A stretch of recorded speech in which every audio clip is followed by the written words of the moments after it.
Legenda asal-usul Tuak Batak Toba.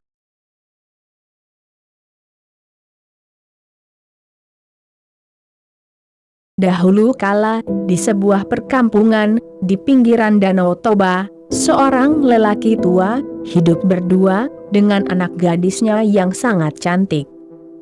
Lelaki tua itu bernama Jalo Tua. Anak gadisnya bernama Pita Bargot Nauli. Jalo Tua sudah lama menduda, sejak kematian istrinya. Saat itu Pita Bargot Nauli berusia 20 tahun. Hidup mereka sangatlah sengsara, karena kemiskinan. Kalaupun mereka mengusahai sebidang tanah, itu hanya dapat memenuhi kebutuhan hidup mereka sehari-harinya. Kesusahan bagi Jalo Tua dan anak gadisnya datang silih berganti. Apalagi di suatu ketika, si Pita Bargot jatuh sakit, bertambahlah kesusahan hati lelaki tua itu. Sudah hidup sulit, datang lagi penyakit menimpa anak gadis tercintanya. Dengan kebuntuan jalan keluar yang ada dalam pemikiran, akhirnya Jalo Tua pergi menjumpai orang kaya di kampung itu. Lalu ia memohon untuk dipinjamkan uang untuk biaya mengobati anak gadisnya. Tentu saja Jalo Tua hanya mempunyai borot atau jaminan, yaitu sebidang tanah yang mereka usahai selama ini. Suatu malam, Pita Bargot berkata pada ayahnya, "Hidup kita terus-menerus susah amang. Aku pikir kita perlu mengadakan suatu acara margondang sambil berdoa kepada Mula Jadi Nabolon atau Tuhan Yang Maha Kuasa, siapa tahu nasib kita bisa berubah." Tapi ayahnya menjawab, "Bagaimanalah mungkin itu, Boru? Biaya untuk margondang itu cukup besar, apa daya kita. Kalau kita mau pinjam uang pun, apa jaminannya nanti, sedang untuk makan pun kita sulit." Mendengar ucapan ayahnya itu, Pita Bargot berkata, "Kalau itu persoalannya, aku bersedia amang berikan sebagai jaminan. Mungkin orang kaya itu mau memberikan uangnya kita pinjam." Mulanya Jalo Tua tak tega menuruti usul putrinya itu. Tapi karena Pita Bargot mendesak, akhirnya anak gadisnya ditawarkan kepada orang kaya itu untuk dijadikan jaminan pinjaman.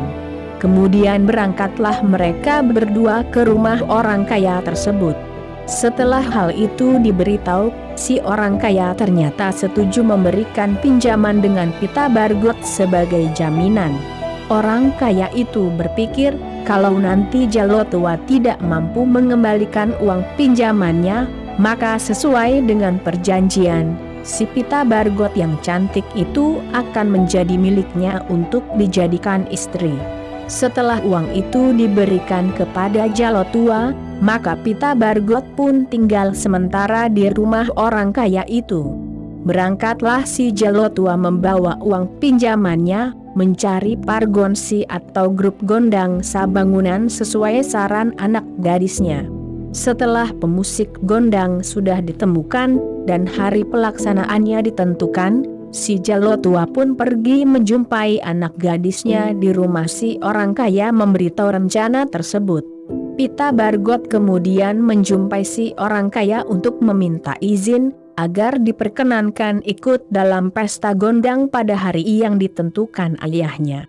Tapi Pita Bargot juga bertanya, "Bagaimanakah sekiranya penyakitku kambuh saat pesta berlangsung, lalu aku mati di sana? Apakah kami juga membayar hutang yang dipinjam damang?" Atau ayah dalam bahasa Indonesia. Si orang kaya menjawab, "Baiklah, kamu boleh pergi menghadiri pesta gondang itu. Tapi setelah pesta selesai, kembalilah ke sini. Tentang kematian yang kau sebut, itu adalah takdir setiap manusia kalau sudah waktunya. Kalau memang kau meninggal saat pesta gondang itu, ayahmu tak perlu membayar hutang-hutangnya." Pita Bargot lalu menceritakan hal itu pada ayahnya. Pita Bargot juga kasihan kepada ayahnya yang tak sanggup membayar hutangnya setelah pesta selesai. Pita Bargot pun martonggo yang artinya berdoa dan memohon kepada Mula Jadi Nabolon atau Tuhan Yang Maha Kuasa, agar ia dijadikan menjadi sesuatu yang nantinya bisa membebaskan ayahnya dari kesusahan.